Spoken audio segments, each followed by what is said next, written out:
ಸ್ಯಾಂಡಲ್ವುಡ್ನ power star ದಿವಂಗತ ಪುನೀತ್ ರಾಜ್ಕುಮಾರ್ ಅವರ ಧರ್ಮಪತ್ನಿ ಅಶ್ವಿನಿ ಪುನೀತ್ ರಾಜ್ಕುಮಾರ್ ನಂಜನಗೂಡಿನ ನಂಜುಂಡೇಶ್ವರನ ದರ್ಶನ ಪಡೆದರು. ಪುತ್ರಿ ಧೃತಿ ಜೊತೆ ಬೆಳ್ಳಂಬೆಳಿಗ್ಗೆ ಮೈಸೂರು ಜಿಲ್ಲೆ ನಂಜನಗೂಡಿನ ನಂಜುಂಡೇಶ್ವರ ದೇವಸ್ಥಾನಕ್ಕೆ ಭೇಟಿ ಕೊಟ್ಟು ನಂಜುಂಡಪ್ಪ ಕಾಪಾಡಪ್ಪ ಅಂತ ಭಕ್ತಿಯಿಂದ ಕೈ ಮುಗಿದು ಬೇಡಿಕೊಂಡರು. ದಿವಂಗತ ನಟ ಪವರ್ ಸ್ಟಾರ್ ಪುನೀತ್ ರಾಜ್ಕುಮಾರ್ ಪ್ರತಿ ವರ್ಷ ಶ್ರಾವಣ ಮಾಸದ ಹುಣ್ಣಿಮೆಯ ದಿನ ನಂಜನಗೂಡಿನ ನಂಜುಂಡೇಶ್ವರನ ದೇವಾಲಯಕ್ಕೆ ಭೇಟಿ ನೀಡಿ ವಿಶೇಷ ಪೂಜೆ ಸಲ್ಲಿಸಿ ಪುನೀತರಾಗ್ತಾ ಇದ್ರು. ಅವರ ಹಾದಿಯಲ್ಲೇ ಇಂದು ಪವರ್ ಸ್ಟಾರ್ ಪುನೀತ್ ರಾಜ್ಕುಮಾರ್ ಪತ್ನಿ ಅಶ್ವಿನಿ ತಮ್ಮ ಪುತ್ರಿ ಜೊತೆ ನಂಜುಂಡೇಶ್ವರನ ದೇವಾಲಯಕ್ಕೆ ಭೇಟಿ ನೀಡಿ ಗರ್ಭಗುಡಿಯಲ್ಲಿ ಕುಳಿತು ಧ್ಯಾನ ಮಾಡಿ ವಿಶೇಷ ಪೂಜೆಯನ್ನು ಸಲ್ಲಿಸಿ ದೇವರ ದರ್ಶನ ಪಡೆದು ತಮ್ಮ ಭಕ್ತಿ ಭಾವವನ್ನು ಮೆರೆದರು. ಪವರ್ ಸ್ಟಾರ್ ಪುನೀತ್ ರಾಜ್ಕುಮಾರ್ ಹಾದಿಯಲ್ಲಿ ಈಗ ಪತ್ನಿ ಅಶ್ವಿನಿ ಅವರು ದೇವಾಲಯಕ್ಕೆ ಭೇಟಿ ನೀಡಿ ಸಂಬಂಧಿಕರ ಜೊತೆಗೂಡಿ ದೇವಾಲಯದ ಸುತ್ತ ಪ್ರದಕ್ಷಿಣೆ ಹಾಕಿ ಭಕ್ತಿ ಮೆರೆದಿದ್ದು ವಿಶೇಷವಾಗಿತ್ತು.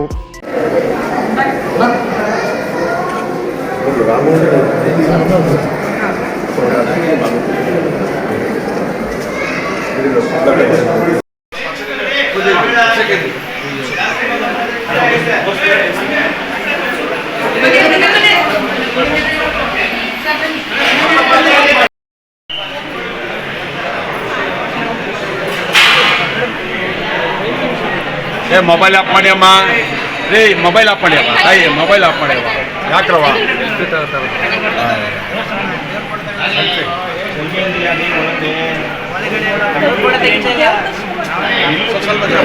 ಬನ್ನಿ.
ನೀವು ಐಡೆಂಟಿಟಿ